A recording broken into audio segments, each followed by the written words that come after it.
Sa videong ito, titignan natin ang argumento ni Imam Rashid Indasan sa 2 John chapter 1 verse 10 to 11 kung ito ba ay naaayon sa tamang kahulugan ng Biblia. Ito yung binasa niyang verse. Hindi tayo pwedeng magkaisa sa turo. Pwede pa tayo magkaisa sa ibang bagay, pero pagdating sa salvation, eternal destiny ng tao, hindi daw pwedeng makipag-ano.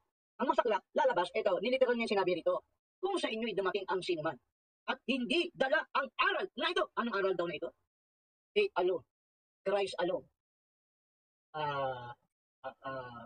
salvation through grace alone. Huwag ninyong tanggapin sa inyong bahay, at huwag ninyong siyang batiin. Lalabas, kung born again man to o baptist man to, alam mo yung mga faith alone, once saved, always saved, mga baptist kasi ang ano dyan, promotor dyan Lalabas, kung katoliko ang kakatok sa bahay mo, tao po, pwede ko bang makinom Mali pa po ako sa probinsya, una po ako makikinom lang naman po ng tubig. Ikaw ba'y naniniwala sa faith alone, once saved, always saved, Christ alone? Katoliko po kasi ako, sa katoliko kailangan gumawa din ng mabuting gawa. Wala, hindi pwede, hindi pwedeng batiin. Huwag ninyo siyang batiin. Lalabas, kung hindi mo kareliyon, hindi mo dapat batiin. Napakalupit ng mga ano to. Kaya hindi ako naniniwala may pag-ibig sa Bible Ito ba mo pag-ibig? Pambira naman kayo. Kaya sabi ng pastor na kaninang napakinggan natin, at hindi dalang aral nito, abay nag-interpret ng kanyang sarili.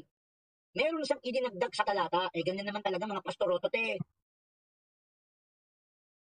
Pagtira na pinag-uusapan, magdadagdag at magbabawas yan Sabi niya, kung sa inyo'y dumating ang sinuman at hindi dalang aral nito, ay huwag ninyong tanggapin aral nito. Anong aral nito? Pinaliwanag yung pastor kanina.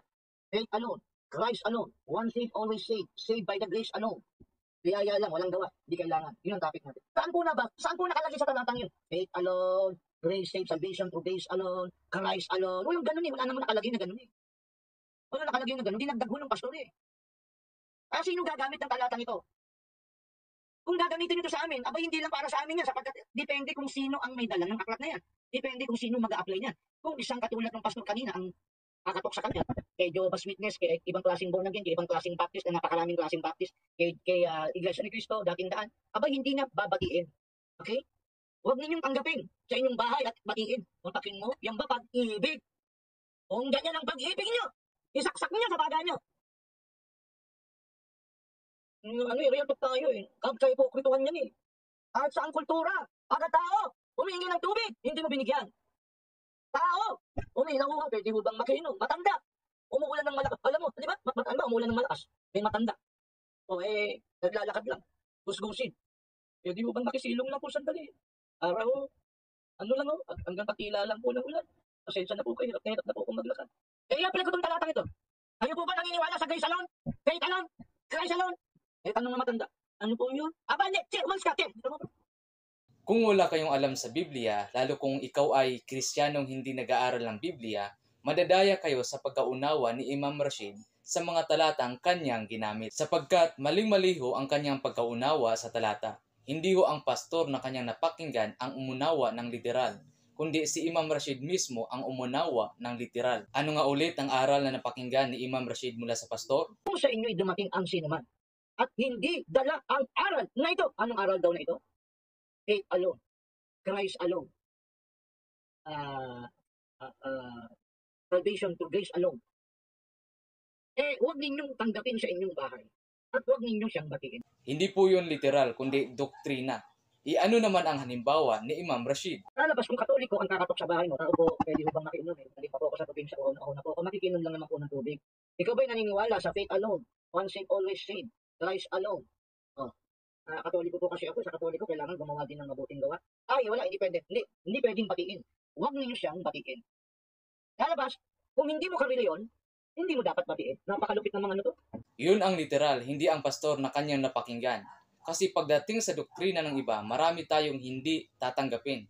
Gaya na lamang ng taong tutol sa faith alone, Christ alone, at grace alone.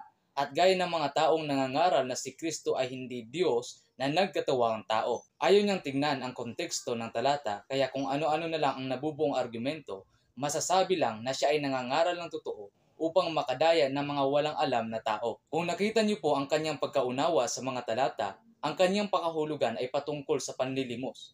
Hindi naman about sa panlilimos ang sinabi sa talata, kundi patungkol sa aral. Ang pag-unawa sa kabuoang aral ng Biblia, hindi ka lang dapat babase sa isang talata, kundi magkaroon ka ng systematic na pag-aaral.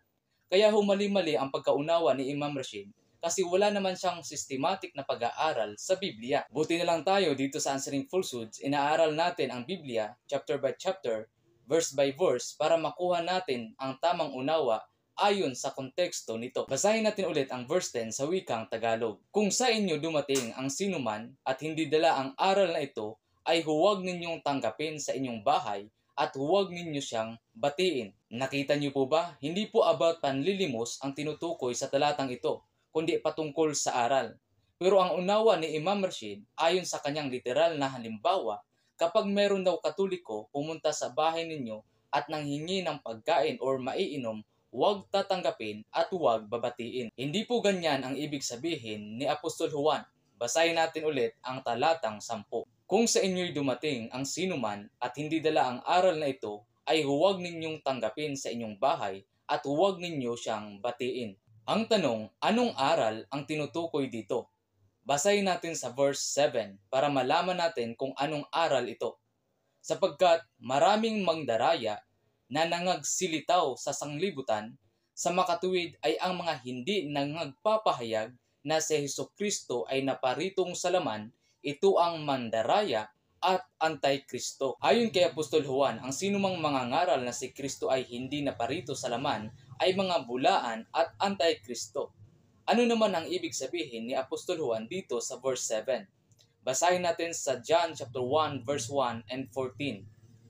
Sa pasimula ay ang salita at ang salita ay suma sa Diyos at ang salita ay Diyos. Ang salita ay nahayag sa laman at nanirahan sa piling natin. Ang ibig pala sabihin ni Apostol Juan sa verse 7 ng 2 John chapter 1, kung ang isang mangangaral ay hindi nagtuturo na si Kristo ay Diyos na nagkatawang tao, ang mangangaral na yon ay bulaan at antikristo. Kaya kung ikaw ay isang Muslim at pumunta sa bahay namin para ipangaral ang Islam, hindi kita tatanggapin sa loob ng bahay para ipangaral ang Islam. Dahil isa kayo sa tinutukoy ni Apostol Juan na nangangaral na si Kristo ay hindi Diyos na nagkatawang tao. Pero kung sasabihin mong, o sige brother, ihingi na lang po ako ng tubig or makakain sapagkat ako'y nagugutom at nauuhaw kakahanap ng matuturuan. Aba, hindi ako mag-aatubiling bigyan ka ng pagkain at maiinom sapagkat yan ang tungkulin ng mga Kristiyano ang makapagbigay ng kabutihan sa kapwa. Pero kung pupunta ka sa bahay namin para ipangaral ang relihiyon mo, hindi kita tatanggapin. Kayo nga mga Muslim, pinapaalis kami sa lugar ninyo. Bakit ko yan nasabi? Kasi nagbahay-bahay kami upang ipangaral ang Ebanghelyo ni Kristo. Tapos nakarating kami sa bahay ng mga Muslim. Sabi nila sa amin, huwag kayo rito, bawal yan sa amin, mga Muslim kami. Kaya ang ginawa namin ay umalis. Hindi naman kasi namin ipinipilit ang aming pananampalataya sa taong ayaw ng katotohanan. At kung ikaw ay Muslim at pupunta sa bahay namin upang ipangaral ang relihiyon mo, maliban sa hindi kita tatanggapin, hindi rin kita babatiin sa pangalan ng Ama, Anak at ng Espiritu. Kasi bakit naman kita babatiin sa pangalan ng Panginoon? Hindi naman kita katulad ng pananampalataya o hindi naman kita kapatid sa pananampalataya. Sa verse 3, binati ni Apostol Juan ang mga Kristiyano sa pangalan ng Panginoon. Sumaati nawa ang biyaya, awa at kapayapaan mula sa Diyos Ama at kay Hesukristo, anak ng Ama sa katotohanan at sa pag-ibig. Malinaw po ba? Kaya dapat ninyong unawain ang konteksto ng Biblia sa mga chapters na pinagdadamputan ninyo ng mga talata. Dahil ang konteksto sa 2 John chapter 1 verse 10 ay hindi patungkol sa panlilimos kundi sa aral or doktrina. At anong aral ito? Na si Kristo ay Diyos na nagkatawang tao ayon sa verse 7. Ang hindi nangangaral na si Kristo ay Diyos na nagkatawang tao ay bulaan at anti-Kristo. Tsaka kung hindi mo tanggap ang aral ng Baptist, huwag mong bastusin. Hindi po ako nakumbinsi sa aral ng mga Baptist na once saved, always saved, faith alone. Faith alone. Kalokohan yan!